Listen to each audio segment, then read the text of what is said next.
all. Stand till we fall. Justice for us all. Stand till we talk. Justice for us all. Stand till we fall. Justice to us all. Stand till we fall. Justice for us all. Stand till we fall. Justice for us all. Stand till we fall. Justice for us all. Stand till we fall. Justice for us all. Stand till we fall. Justice for us all. Stand till we fall. Justice for us all. Stand till we fall. Justice for us all. Stand till we fall. Justice for us all. Stand till we fall. Justice for us all. Stand till we fall. Justice for us all. Stand till we fall. Justice for us all. Stand till we fall. How you feeling? How you feeling? How we feeling? I'm Westwood Brotherly Love, and we're here to they need to stop locking this up. Yes, sir. Oh yeah, let's go one more time then. Stand till we fall. Justice for us all. Stand till we fall. Justice for us all. Stand till we fall. Justice for us all. Stand till we fall. Justice for us all. Stand till we fall. Justice for us all. Stand till we fall. Justice for us all. Stand till we fall. Justice for us all. Stand till we fall. Justice for us all. Stand till we fall. Justice for us all. Stand till we fall. Justice for us all. Stand till we fall. Justice for us all.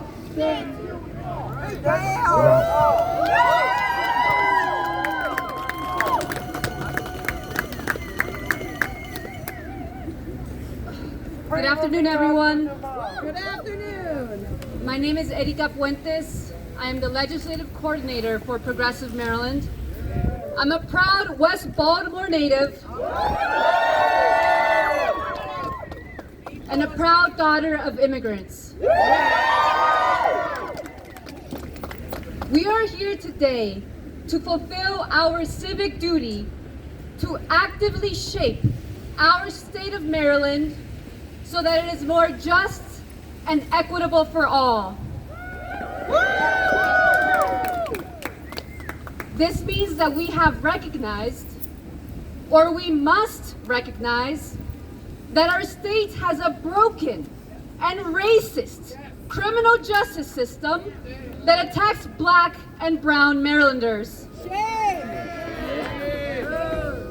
And we are dealing with a broken immigration system that literally kidnaps people and tears families apart. These are the laws, this is the thinking, the anti-Black, racist, xenophobic, inhumane thinking and laws that have historically and currently shaped our country and the state. Whether we have a Democrat in office or a Republican, whether we have a Democratic supermajority in our state or not, this is what we are up against. But with community and solidarity, as your presence here shows today, it is possible to change. It is possible to imagine and build a more just Maryland for all, for children, to protect immigrants, to give incarcerated Marylanders a second chance. Yeah. For sure. This is what for all means. No child should be interrogated and intimidated by law enforcement and cruelly punished. And no adult should either. No person should be subjected to the violence of being caged or ripped apart from their families. And in Maryland, if we believe that no human life is more valuable than the other, then as prison abolitionist Ruth Wilson Gilmore says, where life is precious, life is precious. And in a time where the fascist Trump administration is attacking democracy and pitting us against each other, we must exercise our democratic rights and tell our Maryland leaders, if you believe in humanity, then keep your values consistent. Not just some lives are precious, all lives are precious. Protect our children, protect immigrants, fight for our incarcerated brothers and sisters, as we are all precious. This is what democracy looks like. And you all know the chant. Show me what democracy looks like. This is what democracy looks like. Show me what democracy looks like. This is what democracy looks like. Show me what democracy looks like. This is what democracy looks like. Thank you again to everyone here exercising your democratic values and rights. And thank you to our partners who have made this all possible. The Baltimore Algebra Project, the Maryland Second Look Coalition, Maryland Youth Justice Coalition, Racial Justice Now, Young People for Progress, Youth as Resources, the No Boundaries Coalition, the Silver Spring Justice Coalition, Students, Fans of Asylum and Immigration Reform, CASA, Council on American Islamic Relations, CARE, the ACLU of Maryland, Jews United for Justice, Advance Maryland, and numerous others. I now want to kick it off to our first speaker, Henry. Henry is a student from Baltimore City and a member of the Baltimore Algebra Project. Let's go, Henry!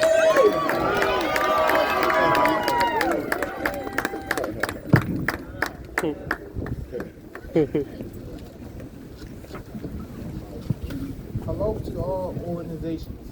We came here to speak about how we feel about Second Act. They can't hear you, Henry. Right to your face. Hello to all organizations. About how we feel about the Second Act. Look, my bad time.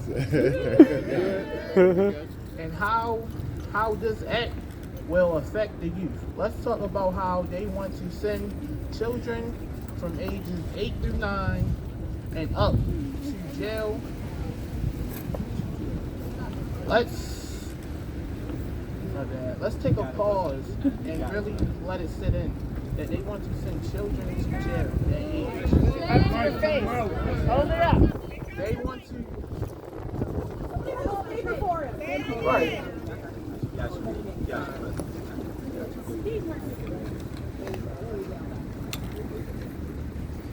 They want to lock children up who aren't fully developed and still learning right from wrong. What makes them think it's okay to take a whole childhood away from one mistake, and locking them up will be cruel. It's crazy how heartless our justice system is. Adult prisons won't help. They just want to keep making things worse. Children need to be put in a program with people that could change their life and change their mindset and the way of their thinking. That's right. Sending us to adult prison will deny us from even getting a second chance of life and learning from our errors. Right, that's right.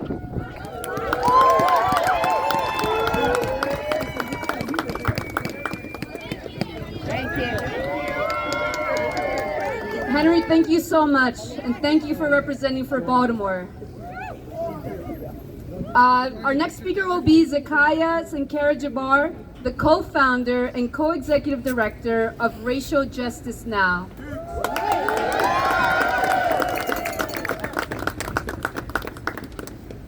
Hey y'all, it's me again, Zakia Sankara-Jabbar. She mentioned Racial Justice Now. We're based down in Montgomery County, so shout out to my MoCo folks. Where y'all at? All right. Yeah, we got a good contingent here. we're here today specifically to support the ending, really, of the criminal injustice system with the automatic charging, literally, of children as adults. And I think the thing that I really want people to leave here fully understanding is that there's a level of dehumanization here that is just beyond reproach. There clearly is a historical understanding that some folks just are 3/5 of a human being. Where was that at? All right, like what document was that in for very long? Okay, and that's right, thank you. And if nobody heard the brother, he said the Constitution of the United States. It's important for us to make that connection, y'all. It's important for us to understand history and to see how every single fight, people of goodwill, right, across racial demographics, across gender demographics, have continually fought for basic human rights for people, particularly black folks and black males and boys in particular. We're dealing with a trifecta here, particularly in Maryland, where we have off the chart suicide rates for black male adolescents. These kids have already figured out that the world literally hates them just in the body that they were born in. To me, that is unacceptable. None of us should be okay with that if you have a beating heart. And none of us, quite frankly, should be okay with what our colleague from the Baltimore Asthma Project just brought up. Young children being locked up. Maryland has a responsibility to right the wrongs of the past. It is not, unfortunately, that these systems are broken. I mean, it is, but the systems are actually designed to do exactly what it's accomplishing. That's the piece that really needs to sit with people. This is a form of hate. It is a policy and practice where you get a number like 80, again, I'm just blown away that it's 81% and that the vast majority of people who are incarcerated, including children, are black. That's what you call a system of social control. It's literally a continuation of eugenics and race science, where people, policymakers, and even people who are black themselves continue to implement policies and practices that are literally steeped in the dehumanization of their own bodies. And so we want to just make sure that everyone here, when we go in and talk to these legislators about humanizing our immigrant loved ones and families and making sure that we do all that we can to protect them, making sure that folks get a second look. 20 years is a long time, y'all. Damn, they can't get a second look after 20 years? Like, to me, that just, makes sense. To allow folks to decarcerate and allow literally what it should be about the rehabilitation of citizens to come on back home and be pillars in their communities. That's what we want. And certainly we want to make sure that we're humanizing black children, black boys in particular. One final point that I want you all to also consider as a mother who's had to navigate Maryland's unfortunate justice system is that there's a whole bunch of collateral consequences, y'all, that comes with the automatic charging of young people as adults. And let me just give you an example that I recently learned about. I couldn't effing believe it. There's a military, at the national level, federal level, there is a military policy or code where if a child is charged initially with a crime that a child is charged as an adult, right, that would be a crime if they were an adult, even though they were not adjudicated in the adult system and was indeed adjudicated through the juvenile system, the fact that they were even charged takes away their ability to literally participate in a military program that's run by the state of Maryland. That's like fucked up. It don't even have to be a conviction. It was literally the fact that just being charged. And now the child can't even go through a program that is literally designed for young people who are quote unquote at risk. We got to do better, y'all. These are the things that we probably, how many of y'all knew that? Because I know I didn't. I learned something today, sis. Yeah, like I did not know that and found that out through the process of being a mother of a child who had experienced this. And so this is just not okay. To those collateral consequences, even though they were a child, continues to follow them. Use this story when you go in and talk to the legislators and tell them that think about things like that. If it's about rehabilitation and about saving and humanizing kids, we should not be doing this. These are children. Don't do this to them while they're children to literally hamper the rest of their lives. And I'll say, just to wrap this up, that I'm proud to be here with y'all. Again, I'm proud. Looking at this audience and the diversity, right, that's in this audience literally gives me hope. I want to thank each and every one of you. This is love. It's cold out here. And here we are. We're standing firm with each other because we love each other and we recognize the humanity of each other. And we are all committed to continuing this fight, not just with the fascists a few miles over in D.C., but also with this super Democratic majority. Like, these legislators need to know we need to depend on y'all, man. Like, y'all have got to be a buffer. Don't agree with this pig and like just sit there and either not do anything or continue to just allow these harms to happen. So I'm done, and I hope, again, to see you all as we continue to walk through and stand for justice. Peace and blessings.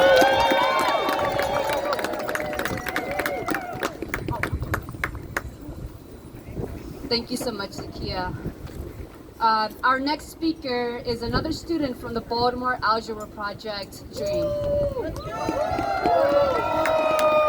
Hello and good afternoon, everyone. My name is Dream Jordan. I just want to say something short and sweet. Instead of more jail cells and trauma, you deserve more mental health mentors, employment programs, better education, engaging curriculums, and safety and protection in all areas.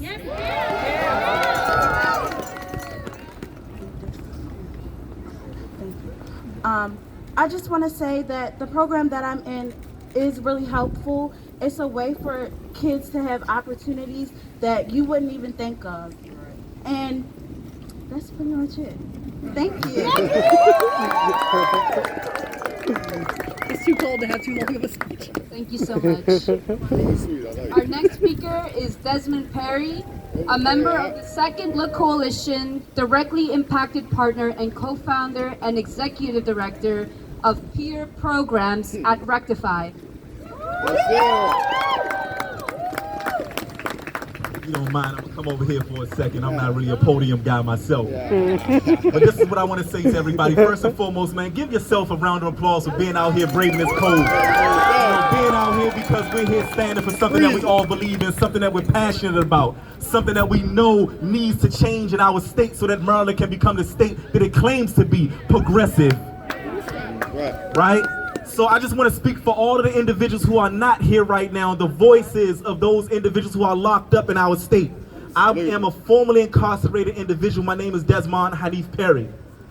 I am an example of the second look. Right. I'm here right now to tell everybody in here, when you go speak to your legislators, let them know you met Desmond. Shining. And so here's what I want you to know about Desmond.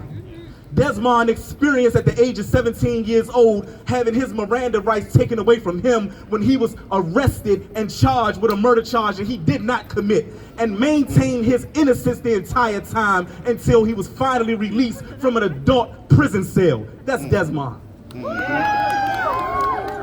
Desmond is the individual who has experienced being treated like an other when I was in North Branch Correctional Institution, and I was treated like that other, like they treat our immigrant population in our country just because of the color of my skin. Right? That's Desmond. Desmond is the individual who, at the age of 18 years old, unfortunately, was involved in a situation that I regret every day of my life. And I stand here with full remorse, meaning I'm here every day trying to make up for it because of what I was involved in and caused another young man to lose his life in Prince George's County. I'm not proud of it. It sits on my shoulders every day. And I walk around with this remorse to serve my community better now and to stop any individual from having to go through what his family went through. That's Desmond. Desmond spent 20 years of incarceration, reforming himself, went into prison. I could barely read or write on a 6th grade level. But however, I was able to uplift myself because I wanted to better myself, because I had saw this mother and my own mother, may God rest her soul who's not here today, see me at that particular time when I was a young man pleading for my life not to give me a life sentence, but the judge gave it to me anyway. For 20 years, I fought to prove that that situation was an accident and that it was not intentional.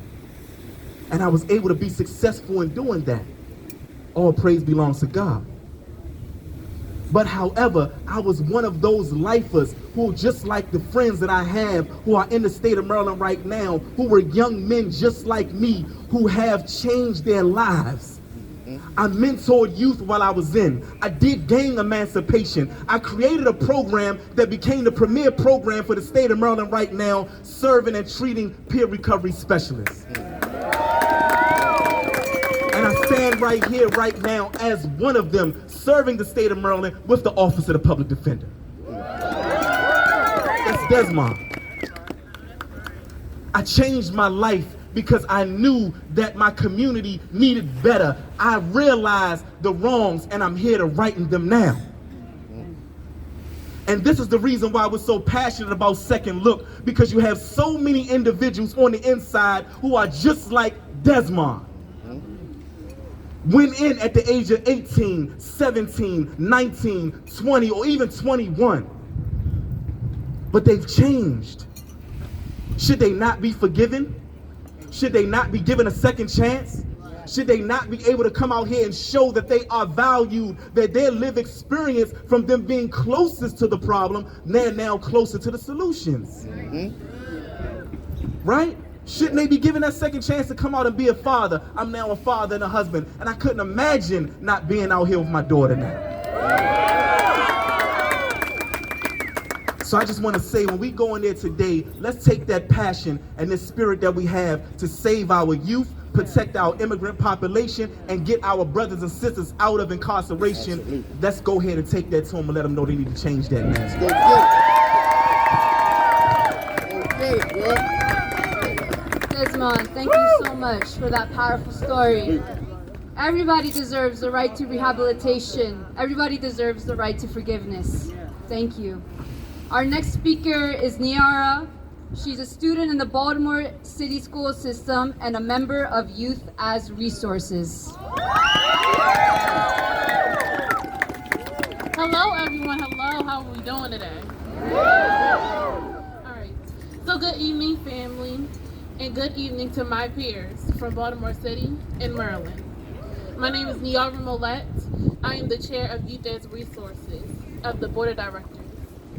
We are a youth-led organization dedicated to grant making, leadership development, community organizing, and institutional change. So shout out to us and the Baltimore Algebra Project, Fantasy Inferno, Choice, Casa Youth, Brotherly Love, And if I forgot anyone or any organization, shout out even louder. School is out today. We could be anywhere, doing anything, like sleeping until 3 p.m. But we are here. We know that Black and brown youth are over-policed and disproportionately involved in the justice system. You cannot be a young person in Baltimore City and not be impacted. If not directly impacted, a cousin is, a friend is, a sibling is, and so many of our parents during the O'Malley years. Young people, this is our time to step up and speak out. Not only for ourselves, but for our future children and children that are already here. That's right. For our nieces, our nephews, our young neighbors, the next generation. Adults, thank you. I know y'all tired. I know y'all are. But we are here to add our strength to yours. So when we come face to face with our legislators, it is time for us to demand the support for the Senate Bill 422. We are not adults on the street, and we should not be treated as such. If we made a wrong turn, our behavior should not be criminalized in the adult system. It is time for us to demand that our legislators protect the CEPA Act. We need and we deserve a thoughtful, protective adult to explain and guide us through that situation. It is time for us to demand that our legislators support the Second Look Act, Senate Bill 291. We all know an 18 or 19-year-old with a long life sentence. Someone incarcerated at 19 is not the same person at 30 or 40. They deserve the opportunity to demonstrate their growth and their positive impact they have in our community. To our immigrant family, friends, and neighbors, we love you. We are here for you. We are here with you. And not just today. Whatever you need, ask. The answer is yes from us. To come to a conclusion, standing up for juvenile justice and immigration reform is an act of defiance against a system that criminalizes us, dehumanizes our neighbors, and is unacceptable. That's right. So let's go and demand justice. Thank you.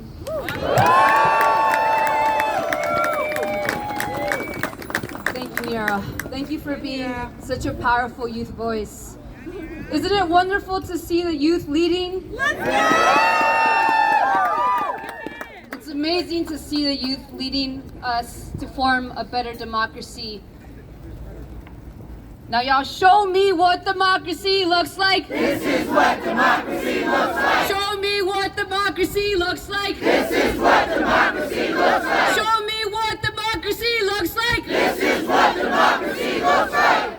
The people united will never be defeated. The people united will never be defeated. The people united will never be defeated. This is for my casa family. El pueblo unido jamás será vencido. El pueblo unido jamás será vencido. We will now have a speaker from the young people from Brotherly Love.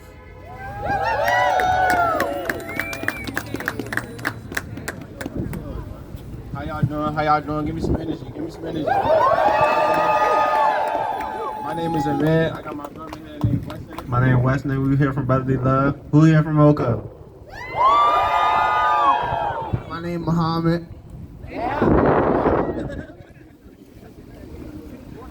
Bro, I ain't giving no love. His name Muhammad. I just wanted to come up here and say that them trying to pass this bill is crazy. You feel me? My little sister, 10 years old, they trying to lock up little kids 8 to what, 17? I'm 17 years old myself. You feel me? I'm firmly a part. I've firmly been locked up before. You feel me? I came home this month last year. So I just want to say that I feel like they shouldn't pass this deal because just because I made a mistake and put myself in a bad situation don't mean that's the type of person I am. You feel me? I'm out here trying to represent for my organization, my mother's organization. and I'm just trying to put on for my people. That's all I'm here to do. And this bill is just insane and inhumane in all types of ways. No little kid nobody under the age of 23 should be in an adult prison, locked up, 4x4 walls, cold, no AC. Like y'all cold out here. The brothers in jail, they first night in bookings, they way colder than us. Way colder than us. So it's very everybody's very appreciative of y'all coming out here, standing and chanting for everybody and pushing for a greater cause. Hey man, all we gotta say, man, is free talk, man. You feel me? And Oh yeah, let's get one more chant out the way. Let's go.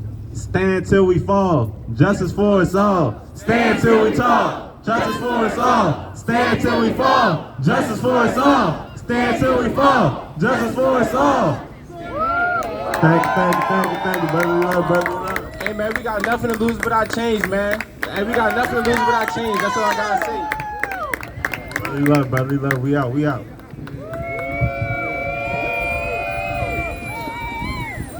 Thank you so much. Our next speaker will be Tracy Espinosa. Tracy Espinosa is a member of Students Fair and CASA.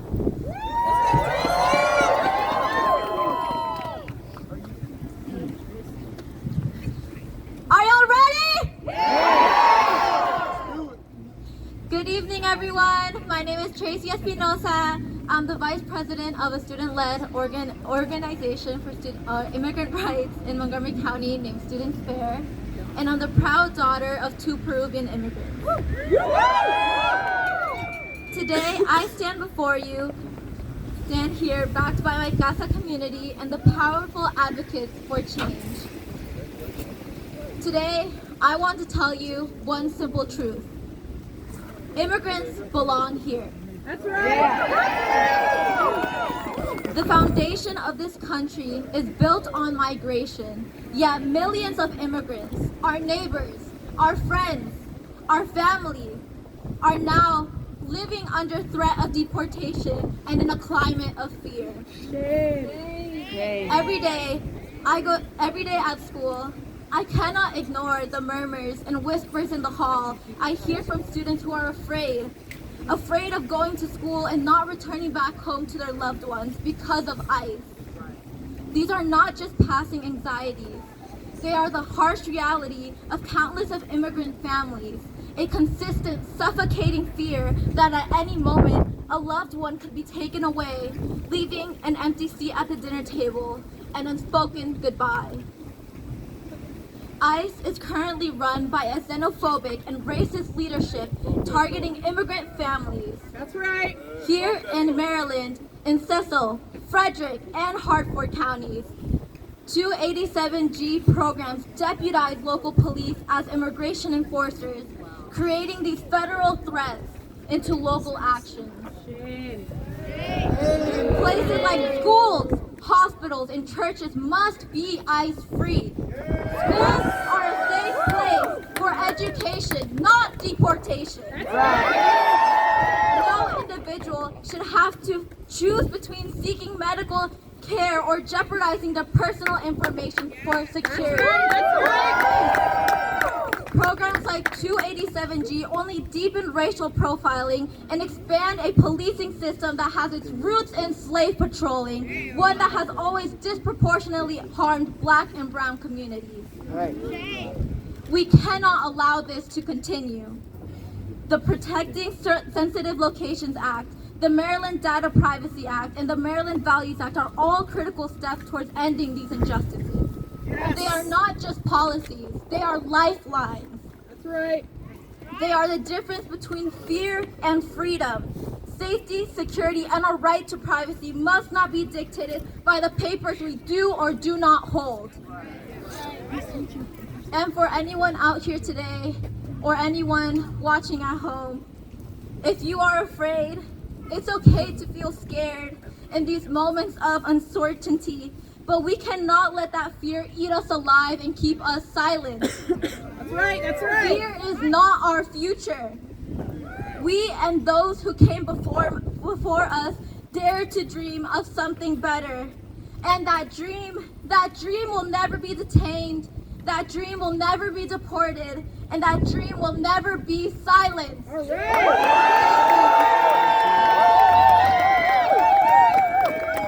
Tracy, thank you so much for your bravery. Up, up to liberation, down, down to deportation. Up to liberation, down, down to deportation. Up to liberation, down, down to deportation. Woo! Se puede. Sí se puede. Se puede. Sí se Sí puede. se puede. Sí se puede. Sí se puede. Sí se puede. Sí se puede. Thank you to all of our righteous and powerful speakers. And thank you to everyone here. By now we have heard many of the reasons for why it is imperative that the Maryland General Assembly pass these bills to protect children, immigrants, and our incarcerated brothers and sisters. After the election of Trump, Maryland state leadership began asking themselves, how do we protect our state from the onslaught of attacks that we'll get from the federal government? Well, we, the people, are gathered to tell the Maryland General Assembly that the least that you can do to protect Marylanders is to pass these bills. And it is up to us, the community members, to tell these legislators that we want a humane and people-centered approach to defending our state. We are the voice. We are the deciders. These legislators work for us. As you go into your legislator meetings, remember, this is your capital. Maryland legislators want to know how to protect the community, and we, the community, have the answers. That's right. And our answers recognize that where life is precious, life is precious. Thank you again for being here and exercising your democratic rights. It is one of the most important things we can do under a fascist government. Right. And with that, our program has concluded. Please find your team lead to prep to head to your legislator members. And remember, your representatives answer to you. That's right. Se puede! Yes, we can! وعليكم السلام ورحمة الله وبركاته.